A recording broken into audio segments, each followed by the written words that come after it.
दोस्तों, क्या आपने कभी सोचा है कि आखिर सुख क्या है? क्यों हम हमेशा उन चीजों के लिए दुखी रहते हैं जो हमारे पास नहीं है, जबकि सच्ची खुशी तो उन्हीं चीजों में छिपी होती है जो हमारे पास अब भी हैं। हम अपनी आंखें खोलकर देखें तो पाएंगे कि हम जितने दुखी महसूस करते हैं उससे कहीं ज्यादा हमारे पास खुश होने की वजह है। आज मैं आपको एक ऐसी कहानी सुनाने जा रहा हूं जो न सिर्फ आपके मन की आंखें खोल देगी, बल्कि यह सिखाएगी कि सुख और दुख आपके बाहरी हालातों पर नहीं, बल्कि आपके नजरिए पर निर्भर करते हैं। यह कहानी है एक गरीब व्यक्ति की है जो अमीर बनने की चाह में हमेशा दुखी रहता था। लेकिन एक दिन एक बौद्ध भिक्षु ने उसे सिखाया कि असली सुख कहां पाया जा सकता है। तो दोस्तों, अंत तक इस कहानी को ध्यान से सुनिए, क्योंकि यह कहानी आपके जीवन को बदल सकती है और आपके अंदर एक नई ऊर्जा, एक नई सोच पैदा कर सकती है। तो आइए चलते हैं गौतम बुद्ध की शिक्षाओं से प्रेरित इस अनमोल कहानी की ओर। पर दोस्तों, वीडियो में आगे बढ़ने से पहले यदि आप भी भगवान गौतम बुद्ध के सच्चे भक्त हैं तो इस वीडियो को लाइक करके कमेंट बॉक्स में नमो बुद्धाय जरूर लिख देना। तो चलिए आज की प्रेरणादायक बौद्ध कहानी को शुरू करते हैं। बहुत समय पहले की बात है। एक नगर में एक बहुत ही गरीब व्यक्ति रहता था। वह जब भी किसी धनी व्यक्ति को देखता तो वह मन ही मन बोलने लगता और कहता, हे भगवान, तूने मुझे इतना गरीब क्यों बनाया? इन अमीर व्यक्तियों को देखो, ये लोग कैसे ढंग से खेल रहे हैं, जीवन का आनंद ले रहे हैं, और एक मैं हूं जो हर रोज एक एक पैसे के लिए तरस जाता हूं। मेरे पास तो फूटी कौड़ी तक नहीं है और यह लोग पैसे बर्बाद कर रहे हैं। हे भगवान, मुझे भी अमीर बना दे। एक दिन वह व्यक्ति इसी तरह बोल रहा था। तभी उसके पास से एक बौद्ध भिक्षु गुजर रहे थे। उन भिक्षु ने उस गरीब व्यक्ति की सारी बातें सुन ली। फिर वह बौद्ध भिक्षु उस व्यक्ति से कहते हैं, क्या बात है भंते, तुम इतने परेशान क्यों हो? तुम इतने दुखी क्यों लग रहे हो? क्या कोई तकलीफ है तुम्हें? तभी वह व्यक्ति कहता है, हे गुरुदेव, मैं बहुत दुखी हूं, मैं बहुत गरीब हूं, मेरे पास तो खाने के लिए पैसे नहीं बचते। मैं एक एक पैसे के लिए तरस जाता हूं। इस दुनिया में मेरा कोई नहीं। मैं सुखी होना चाहता हूं, मुझे सुखी होना है, मुझे अमीर होना है। हे गुरुवर, क्या आप मुझे कोई ऐसा उपाय बता सकते हैं जिससे मैं जल्द से जल्द अमीर हो जाऊं और मेरे पास किसी चीज की कोई कमी ना रहे? उस व्यक्ति की यह बात सुनकर बौद्ध भिक्षु ने उस व्यक्ति की तरफ ध्यान से देखा और फिर उस व्यक्ति को कहते हैं, भंते, तू मेरे साथ चल। इतना कहकर वह भिक्षु उस गरीब व्यक्ति को एक अमीर व्यक्ति के घर ले गए। उस अमीर के घर को देखकर उस गरीब व्यक्ति की आंखें फटी की फटी रह गई। उस गरीब व्यक्ति ने उन भिक्षु से कहा, हे गुरुवर, इतना अमीर होने के लिए तो मैं कुछ भी कर सकता हूं। यदि मेरे पास इतने पैसे हो तब तो क्या ही बात है, इस घर में तो कितना आनंद आता होगा। तभी वह भिक्षु मुस्कुराने लगे और उस गरीब व्यक्ति से कहते हैं, इसलिए तो मैं तुम्हें यहां पर लाया हूं। इतना कहते हुए भिक्षु उस व्यक्ति को उस घर के मालिक के पास ले जाते हैं और उस अमीर व्यक्ति से कहते हैं, तुम्हारे पास तो इतनी धन दौलत है, इतना आलीशान घर और सारे ऐशो आराम है, क्या तुम सुखी हो? तभी वह व्यक्ति जरा सा मायूस होकर उन बौद्ध भिक्षु से कहता है, हे गुरुवर, कैसा सुख केवल धन दौलत होने से सुख तो नहीं आ जाता। मैं तो जन्म से ही अंधा हूं और एक अंधे के जीवन में सुख कैसे हो सकता है? सुखी तो वे लोग हैं जिनके पास आंखें हैं, जो लोग इस संसार को देख पा रहे हैं, इसकी खूबसूरती को आंख भर के निहार पा रहे हैं। हे गुरुवर, मैं तो बस इतना ही चाहता हूं कि केवल मुझे कुछ पलों के लिए ही सही, लेकिन इस संसार को देखने का अवसर प्राप्त हो। मैं कम से कम एक बार अपने माता पिता, अपने रिश्तेदारों को देख सकूं, और इसके लिए चाहे मुझसे मेरी कोई पूरी दौलत ही क्यों ना ले ले, मैं देने के लिए तैयार हूं। मैं इतना दुखी हूं जितना दुखी और कोई नहीं हो सकता। हे ईश्वर, आपने मुझे अंधा क्यों बनाया? तभी उन बौद्ध भिक्षु ने उस गरीब व्यक्ति की ओर इशारा करते हुए कहा, तुम्हारे पास एक बहुत बड़ा अवसर है। यदि तुम चाहो तो केवल अपनी आंखें देकर तुम इस अन्य व्यक्ति की सी धन दौलत ले सकते हो और उसके बाद तुम भी अमीर बन जाओगे, तुम भी सुखी हो जाओगे, तुम्हें तुम्हारा सुख मिल जाएगा और इस अंधे व्यक्ति को उसका सुख प्राप्त हो जाएगा। तभी वह गरीब व्यक्ति कहता है, नहीं नहीं गुरुवर, आप यह क्या कह रहे हैं? बिना आंखों के मैं अमीर होकर क्या करूंगा? नहीं गुरुवर, मैं अपनी आंखें नहीं दूंगा। तभी वह बौद्ध भिक्षु उस गरीब व्यक्ति से कहते हैं, एक बार फिर से सोच लो, इतना अच्छा अवसर तुम्हें दोबारा नहीं मिल पाएगा। तभी वह गरीब व्यक्ति कहता है, यदि आपके पास कोई और मार्ग है तो बताइए, अन्यथा मैं अपने घर चलता हूं। तभी वह भिक्षु उस व्यक्ति से कहते हैं, ठीक है, यदि तुम अपनी आंखें नहीं देना चाहते तो कोई बात नहीं, हम कोई और रास्ता निकाल लेते हैं। तभी वह बौद्ध भिक्षु उस व्यक्ति का हाथ पकड़कर उसे एक और धनी व्यक्ति के घर ले जाता है। इस धनी व्यक्ति का घर पहले वाले धनी व्यक्ति से और भी ज्यादा विशाल था। यह देखकर वह गरीब व्यक्ति कहता है, अरे अरे, इतना आलीशान घर मैंने आज तक नहीं देखा था। तभी वह बौद्ध भिक्षु उस गरीब व्यक्ति को उस धनी व्यक्ति के पास ले जाते हैं और उस धनी व्यक्ति से कहते हैं, आप तो बहुत सुखी होंगे, आपके पास इतना आलीशान घर है, इतनी धन दौलत है, सारे ऐसो आराम है, आपको तो किसी चीज की कोई कमी नहीं, आप अवश्य ही बहुत सुखी होंगे। तभी वह धनी व्यक्ति मायूस होकर उन बौद्ध भिक्षु से कहता है, आप यह कैसी बातें कर रहे हैं? आप तो जानते हैं कि मेरे दोनों हाथ काम नहीं करते, मैं अपाहिज हूं। यह जो इतनी धन दौलत आप देख रहे हैं, इन्हें देकर भी मैं अपने हाथ वापस नहीं ला सकता, तो ऐसे में यह धन दौलत मेरे किस काम की?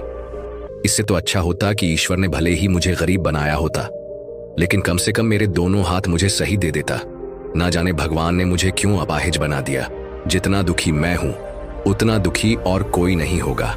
तभी एक बार फिर उन बौद्ध भिक्षु ने उस गरीब व्यक्ति की ओर इशारा करते हुए कहा, भंते, तुम्हारे पास एक और मौका है।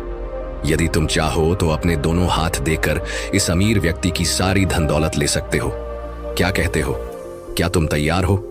और अब की बार तो तुम्हें आंखें भी नहीं देनी होंगी, तुम्हारी आंखें तुम्हारे साथ ही रहेंगी। तभी वह गरीब व्यक्ति उन बौद्ध भिक्षु से कहता है, अरे मां महाराज, आप यह क्या कह रहे हैं? एक अपाहिज होकर मैं इस धन दौलत का क्या करूंगा? क्या आपके पास कोई ऐसा अमीर व्यक्ति नहीं है जिसका पूरा शरीर भी स्वस्थ हो और उसके पास बेशुमार धन दौलत भी हो? तभी वह बौद्ध भिक्षु उस व्यक्ति का हाथ पकड़ करके उसे तीसरे अमीर व्यक्ति के पास ले जाते हैं। उस अमीर व्यक्ति के पास उसका अपना महल था। यह देखकर वह गरीब व्यक्ति उन बौद्ध भिक्षु से कहता है, हे गुरुवर, यह तो अवश्य ही बहुत सुखी होगा। इसके पास तो इतना आलीशान महल है, इसके पास तो इतनी सारी धन दौलत है, यह अवश्य ही बहुत खुश रहते होंगे, इनका जीवन तो आनंद में होगा। तभी वह बौद्ध भिक्षु उस गरीब व्यक्ति को उस धनी व्यक्ति के पास ले जाते हैं और फिर उस धनी व्यक्ति से कहते हैं, आप तो अवश्य ही खुश रहते होंगे, क्योंकि आपके पास इतना आलीशान महल है, इतनी सारी धन दौलत है, आपके पास तो सारी सुख सुविधाएं भी हैं, आपका जीवन तो आनंद में बीतता होगा। इसके जवाब में वह अमीर व्यक्ति कहता है गुरुवर, कैसा आनंद, मुझ जैसा दुखी इस दुनिया में और कोई नहीं होगा। मैं आज बहुत दर्द में हूं, मेरी पत्नी ने मुझे धोखा दे दिया है, वह किसी और से प्रेम करती है जो मुझसे भी अमीर है। आज मुझे समझ आया कि यह धन दौलत कभी किसी को सुख दुख नहीं दे सकती, और जब मन में दुख हो तो यह धन दौलत किस काम की? मुझसे सुखी तो वह गरीब इंसान होगा जिसकी पत्नी कम से कम उसके साथ तो है, वह उसके साथ वफादार तो है। आज मैंने तय कर लिया है कि मैं अपनी पत्नी और उसके प्रेमी की हत्या कर दूंगा। यह सुनकर वह भिक्षु उस अमीर व्यक्ति से कहते हैं, इससे पहले कि तुम ऐसा कदम उठाओ, कम से कम मुझे भोजन तो करवा जाओ और भोजन की व्यवस्था करो, और साथ में कुछ कांच के टुकड़े भी ले आना। वह धनी व्यक्ति सभी साधु संतों का बहुत आदर करता, इसलिए वह उन बौद्ध भिक्षु की बात मान जाता है, लेकिन वह मिला देते हैं और उससे कहते हैं, लो अब तुम इसे खा सकते हो। वह अमीर व्यक्ति अचंभित हो गया और उन बौद्ध भिक्षु से कहता है, हे गुरुवर, आप यह क्या कह रहे हैं? इस खाने में तो कांच के टुकड़े आपने मिलाए हैं, इस भोजन को मैं कैसे खा सकता हूँ? यदि यह भोजन मैं करूंगा तो इससे मुझे बहुत तकलीफ होगी और हो सकता है कि मेरी मृत्यु भी हो जाए।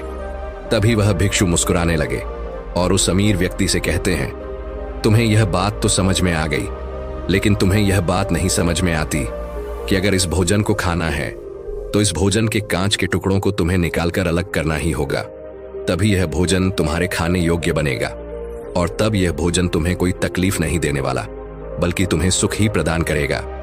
इस पर वह अमीर व्यक्ति अचरज में उन बौद्ध भिक्षु से कहता है, हे गुरुवर, आखिर आप क्या कहना चाहते हैं? तभी वह बौद्ध भिक्षु उस अमीर व्यक्ति से कहते हैं, ऐसे लोग जो कांच के टुकड़े के समान हैं, यदि तुम उनके साथ चिपके रहोगे तो तुम्हें दर्द तो अवश्य ही होगा।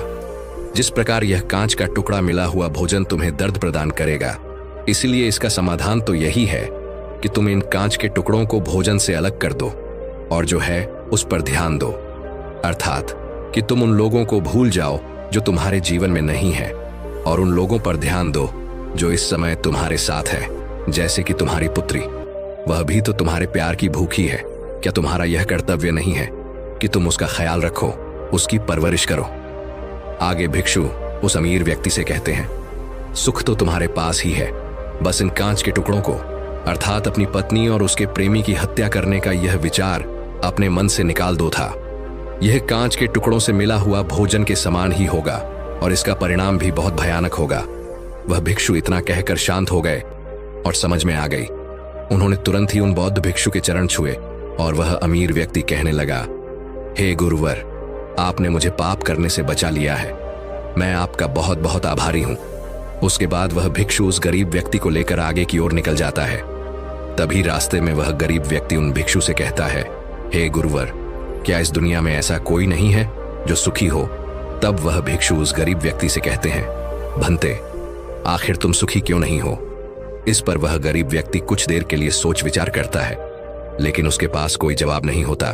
तभी वह बौद्ध भिक्षु उस गरीब व्यक्ति से कहते हैं, क्योंकि तुम्हें वह चाहिए जो तुम्हारे पास नहीं है। तुम्हारे पास धन नहीं है और तुम्हें धन चाहिए। अमीर होना चाहते हो। तुम्हें लगता है कि वह तुम्हें सुख देगा, लेकिन तुम इस वास्तविकता को भी भूल रहे हो कि बाद में तुम्हें दुख भी वही देगा। जैसे कि जब हम पहले एक अमीर व्यक्ति के पास पहुंचे थे तो उसके पास आंखें नहीं थी। उसके पास जो नहीं था वह उसके लिए बिलक रहा था, जबकि उसके पास तो बेशुमार धन दौलत थी और उसका पूरा शरीर भी पूरी तरह से स्वस्थ था, लेकिन उसका ध्यान उस पर नहीं था। वह उसे छोड़कर उन चीजों के पीछे भाग रहा था जो उसके पास नहीं थी। इसी तरह से दूसरे अमीर व्यक्ति के पास आंखें थीं, धन दौलत भी थी, लेकिन हाथ नहीं थे।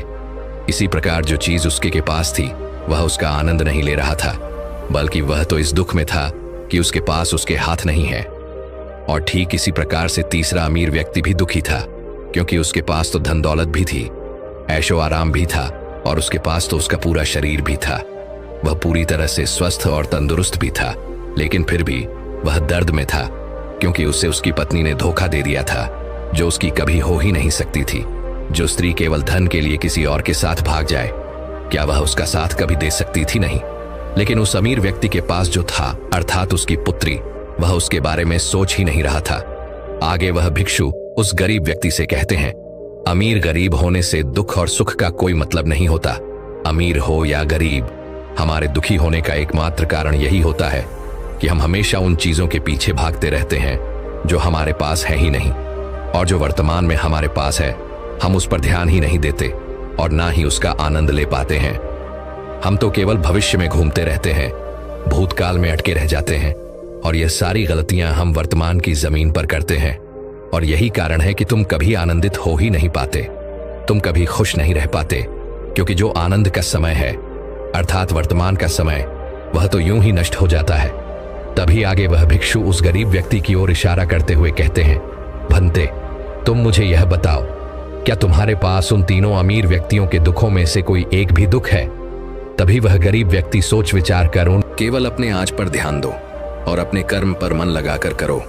इतना कहकर वह भिक्षु शांत हो गए और गरीब व्यक्ति को भी उन बौद्ध भिक्षु की बात अच्छी तरह से समझ में आ चुकी थी। वह यह समझ चुका था कि अब से उसे अपने वर्तमान पर ध्यान देना है, उसे अपने वर्तमान को सुधारना है। उसके बाद उस गरीब व्यक्ति ने उन बौद्ध भिक्षु को प्रणाम किया और वापस अपने घर लौट गया। अब से वह गरीब व्यक्ति यह सोचकर हमेशा खुश रहने लगा कि कम से कम वह उन तीन अमीर व्यक्तियों से अधिक खुश है। उसके पास अधिक खुशियों की वजह है। हाँ, यह बात और है कि उसके पास धन नहीं है, लेकिन उसके पास ऐसी चीजें हैं जो धन से कहीं ज्यादा कीमती हैं, और वह है उसका पूरा शरीर जो पूरी तरह से स्वस्थ है। दोस्तों, मैं उम्मीद करता हूं कि यह कहानी सुनने से आपके जीवन में अच्छे बदलाव आए होंगे। दोस्तों, इस कहानी से आपने क्या समझा? अपने विचारों को, अपने भावनाओं को एक कमेंट के माध्यम से जरूर बताएं। क्या पता आपके एक कमेंट से किसी का जीवन बदल जाए। धन्यवाद।